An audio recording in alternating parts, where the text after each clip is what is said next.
अस्सलामुअलैकुम बिस्मिल्लाहिर्रहमानिर्रहीम। खानदानी शफाखाने तो हाज़र होए हैं बाबा अब्दुल हमीद हकीम।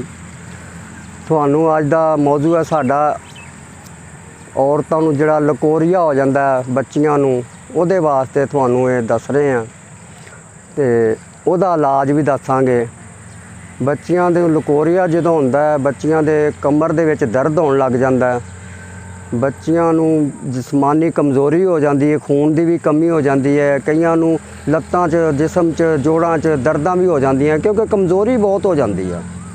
ਉਹ ਕਮਜ਼ੋਰੀ ਦੀ ਵਜ੍ਹਾ ਦੇ ਉੱਤੋਂ ਫਿਰ ਉਹ ਬੱਚੀਆਂ ਬੜੀਆਂ ਪਰੇਸ਼ਾਨ ਹੁੰਦੀਆਂ ਤੇ ਉਹਦੇ ਵਾਸਤੇ ਤੁਹਾਨੂੰ ਨੁਸਖਾ ਇੱਕ ਦੱਸ ਰਹੇ ਹਾਂ, ਹੈ ਮੁਫਤ ਵਾਲਾ, ਬਣਾ ਲਓਗੇ ਤੁਹਾਡੀ ਮਰਜ਼ੀ ਤੇ ਇਨਸ਼ਾਅੱਲਾ फ़ायदा ਹੋਏਗਾ।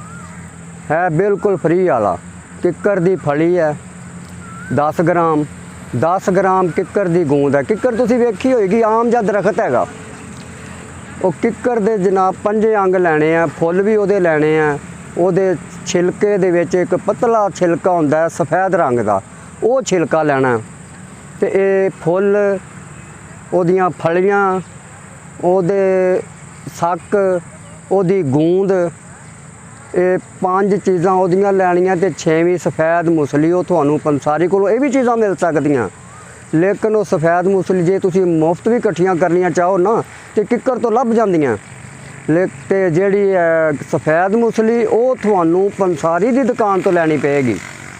ये सारियां चीज़ां नूं इकट्ठियां करके इन्हां नूं कुट पीस के चंगी तरह छान लेना बरीक करके, ते इहदे विच मिश्री पानी चाहो तो मिठे वास्ते ज़ायके वास्ते वो भी पा सकते हो।